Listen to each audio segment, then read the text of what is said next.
Hey, I'm Richie Pryor. I'm a couples therapist and I specialize in relationships. And today I'm going to share with you the reason why couples argue, fight, and end up getting divorced. And I'm going to give you the reason why, and I'm going to show you what you can do different. Okay?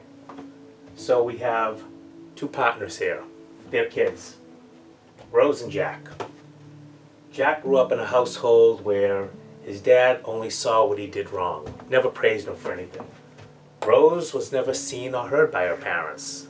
She was just ignored pretty much her whole life growing up. So as these two kids are developing in their stages here, what's happening is their experiences, they're absorbing their experiences, their brains are taking all this information in, okay? So what's happening is here, their brains are wiring these automatic nervous responses. And what that is, it's our fight or flight response to when we don't feel safe or feel threatened. I guess that's the same thing. So these automatic nervous responses are what's called triggers. And our triggers are developed in our childhood. So we take all the stuff that happened in our childhood and we bring it into our relationships. You want to know why relationships, people struggle, partners struggle? That's exactly why. Because our automatic nervous responses, they're created because of our childhood, caregivers, parents, and past relationships. So, Jack and Rose meet up. They're carrying their baggage, their automatic nervous system triggers, and how their brains are wired into their relationship. In the honeymoon phase. And the honeymoon phase is beautiful, right? We're in love and we only see the best in that person. We love them, the sex is great. We can't get enough of each other. However, there are moments in the honeymoon phase when you do see your partner, you'll see something that, that thing that they just did right now, they've never done that before. And I don't like that. But you know what? That's a one-off. That'll never happen again. In all of us. So if you think back to your honeymoon phase, there was something that your partner probably did that, threw up a red flag in your head. He's like, maybe. But no, I love them for all of this stuff. So we're just going to move forward. So the honeymoon phase, you'll see one of those incidents. But as the honeymoon phase ends, and the reason why it ends is because that thing, that red flag, ends up becoming more and more red flags.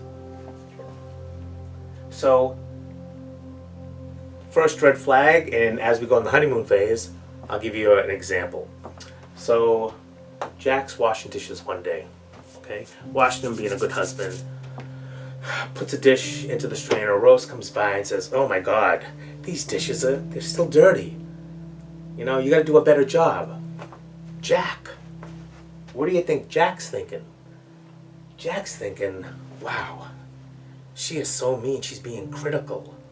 And what Jack's thinking about is, oh my God, he doesn't really think this now, but in his brain, there's part of his brain that's saying, my father used to do the same thing to me and I hated it so much. It made me feel like gave me low self-esteem, no confidence, and I felt like a loser. And now I'm an adult, and my wife's doing the same thing to me. He's not thinking that, but that's in his brain, that's what it's saying. So what he's going to do is, how do you think he's going to react to Rose? You think he's going to say, "Okay, honey, I'm going to do a better job for you"? Jack is going to say, shut the water off, drop the dishes down, and say, "You know what? I am not doing the dishes anymore. If you do them so well, why don't you do them from now on? And I'm out of here." So Jack is in the process of what I call shutting down.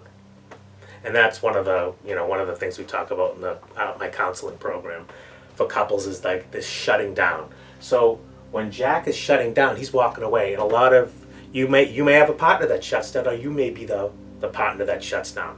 One of yours is typically always the shutdowner, but what the shutdowner do is, I'll tell you in a minute. So as Jack is shutting down, Rose is standing there and said, "Wow, I just made a comment about The dishes just, needed to be cleaner. I didn't do anything wrong. So what Rose feels is, as Jack's walking away, Rose goes, huh, she's feeling triggered. Why is she feeling triggered? Because her mom and dad did the same stuff when she was growing up. When mom and dad argued in her house, dad would walk away. And what mom would do, mom would raise her voice and yell louder because dad wasn't hearing or seeing her. And Jack is doing the exact same thing. So as Jack walks out, what do you think Rose does? Rose is pissed. So Rose is going to pursue, because when Jack shuts down, when a partner shuts down, they think they're taking the high road. They think they're rising above it. They don't want the drama. They think they're being the better partner, and that's bullshit. Because what they're really doing, that shutting down, is a tool to shut down the other partner. It's dismissive. When you dismiss somebody, you think you're taking the high road, but you're shutting down the conversation. You're not allowing them to talk. Jack didn't even let Rose, say anything. He just says, I'm out, bang. So as Rose pursues Jack, Jack, goes out to the living room. Rose comes back, and what do you think Rose is doing? Rose is yelling louder. And what is Jack doing? Jack is shutting down more. Jack's starting to get really angry. And Rose is at it, keep on going, because Jack is not listening. He doesn't want any part of it. And the more he shuts down, the more she yells. The more she yells, the more he shuts down. What do you think is going to happen in this situation? It's going to get worse and worse. So these are the types of situations that couples struggle with all the time. And what they are is just automatic nervous responses. Okay? That's how our brain has adapted to to keep ourselves from, threats and being unsafe. And in those situations, our brain doesn't know any better. But what our brain don't like is it doesn't like when somebody, says something bad about us, it makes us feel like crap. And that's kind of what happens. So this starts to happen in the honeymoon phase, and the honeymoon phase is over at this point, because these things start happening over and over again. And what we end up doing is we have a couple of different types of offenses. We have disagreement-related offenses, which we're going to talk about now, and then we have obvious offenses, which we'll talk about in a second. So, what are disagreement-related offenses? So, disagreement-related offenses are disagreements about anything, but it's really a disagreement about one partner's perspective, opinion, or values. Okay? Like, Rose says this marker is green, and Jack says no, the marker is yellow, and Rose says you're out of your mind, the marker is green, and Jack says no, you are out of your mind, the marker is yellow, and I'm going to go get you all this evidence based on research and science about the color schemes and why this is yellow. And Rose goes, well, you know what, I'm going to go get an expert, and I'm sick and tired of you telling me everything I do is wrong, and I don't know what I'm talking about. And Jack says, well, I'm sick of you saying those things about me. Do you see how they're triggering each other? They're becoming critical, dismissive, judgmental. And what are we arguing about? The color of what? Color of a marker. And like I said earlier, we get so deep down in this rabbit hole of arguing, we end up arguing over arguments. And it's like a couple of days later, it's like we're not talking to each other. Why? Oh yeah, we were arguing about the color of the marker. Why are we arguing about the color of the marker? Because one of us wants to be right. So couples argue right and wrongs all the time. Where does that get you? Nowhere. We're arguing over somebody's perspectives, values, or opinions. Hey, that's your perspective that the marker's yellow. Okay, if you say it's yellow, but I still think it's green. What is the argument over? But when we start getting triggered, when we start feeling, contempt, criticism, judgment, erroneous fault finding, high dismissiveness, and what I call riding the high horse. When somebody is dismissive, they get on their high horse of dismissal and they walk away as their partner's down on the ground. That's the one that says, I'm going to take the high road on my high horse. And that is contempt all day long. So if we have enough disagreements about values, perspectives, and opinions, about anything, about parenting, about where we eat dinner, this goes on, and it's just easily triggered, just like the dishwashing incident. It's just we go from A to Z that fast, because we can't help it. There's like maybe a 1 or 2 second interval that we have before our partner says something that would trigger to respond in a way. Because if I respond poorly to my partner, how do you think they're going to respond to me? Not good, right?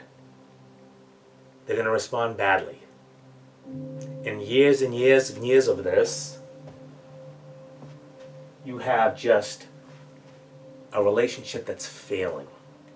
We don't communicate. That's one of the biggest things my couple say to me. We can't communicate. Right, because you've never learned how to communicate. Your triggers are what's running the show, and each one of you are triggering each other all the time. So how do you think you can have a conversation? Because as soon as it starts getting emotional, you start triggering each other. Because why? Because somebody's having contempt for the other one, they're being critical, judgmental, they're being dismissive, and also erroneous fault finding.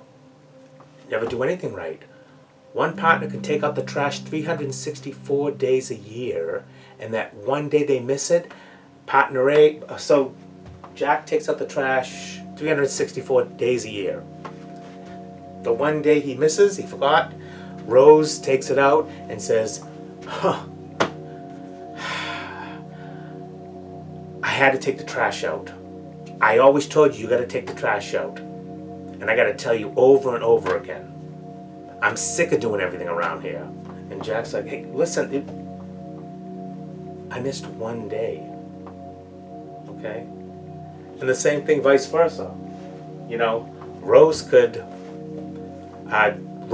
be, you know, putting all of the clothes away, you know, the laundry away, and she puts the wrong socks in Jack's wrong drawer, and Jack goes, you know what, I'm sick and tired of you putting the wrong socks in the wrong drawer. I can't find anything, and you do that all the time. Did you do it all the time, or did you miss it once or twice? But do you see how these things over time build up resentment and animosity toward each other? That's toxic to a relationship. So with years and years of these disagreement-related offenses, and we're only arguing about somebody's, most of the time, perspective, value, or opinion. So what are we going to do? We're going to allow our partner to have their perspective, value, or opinion. Yeah, the marker could be yellow. It could be green. But you got a point, hon. It could be yellow. Find the understandable part. It's one of the things we preach when I work with my couples. Is find the what's understandable. Do you need to be right? I always say I'd rather be in a relationship than right. Okay? So years and years of these disagreement-related offenses, and where are we at? We're over here. We went to the honeymoon phase, ends at stage 3, and then stage 4. We're at a crossroads. And that's probably why you're here today. You're at a crossroads, like, what do I do? Okay? Because studies have shown, and this is all research and evidence-based, studies show that if these disagreement-related offenses continue for years and years and years, and Rose or Jack is making the other one feel like they don't want to feel, low self-esteem, worthless, erroneous fault finding, you do everything wrong, you never do anything right, what do you think they're going to do after a while? They're going to go find somebody that doesn't find everything that they do is wrong, right? They're going to find somebody that understands them. And that's when we're heading towards an obvious offense. An obvious offense is a no bueno. usually lying and cheating. So somebody says, well, she just cheated, or he just cheated out of nowhere. They just started cheating. I didn't do anything wrong, but I'm sure that there have been years of disagreement-related offenses, and for some reason, one of the partners is making the other partner not feel so good. Okay, there's no excuse for cheating, but there is accountability there somewhere, and that's a lot of partners have a lot of struggle with that concept. They're the one that cheated, but it takes two in a relationship. So if the partners are triggering each other calls all the time and making each other feel like crap, what do you think they're going to do? They're heading towards an obvious offense, which obvious offenses end up in usually separation or divorce. So we're at a crossroads here. Because we're in the disagreement-related offenses, we need to make a choice. We can either let things stay as they are, and how do you want a relationship like that? Probably not. Or the other one is to learn some skills. And what this is all about is reacting more effectively to your partner. And we can change those pathways. Our automatic nervous triggers, we can change them. I have couples that are doing it always. They just learn over time how to train themselves. And that's being aware of what triggers our partners and doing things different. Stop arguing over things that don't need to be argued about. Respond in a healthy and effective way. Because if you want your partner to meet your needs, you have to respond to them in an effective way. Okay? We can't just ask our partners, oh, I want them to change. These are the 3 things I want them to change. In a silo, your partner's not going to change. Okay? But if you change, there's a great chance that your partner will change too, because you're going to be reacting to them more effectively. And vice versa. That's why when I work with my couples, one couple we do individual work, and then we get together, we do a lot of individual. I think 75% of the work is individual work. Because we're working on us. How do we recondition our brains to react more effectively so our partner meets our needs? Okay, so you have 2 choices. So I gave you skills. Skill number 1, need to react more effectively to your partner. Okay? Question yourself. Ask yourself the question. Think before you speak is another one. And then stop arguing over values, perspectives, and opinions. Find the understandable part. Okay? So that's it. 2 choices. Learn new skills to recondition your brain to be a better partner, and then your partner will be a better partner. Or 2, keep doing the same thing over and over again. And where will you be if you don't make a change in 1 year, 5 years, 10 years? That's it. Hey, I hope you enjoyed this video. My name is Richie Pryor.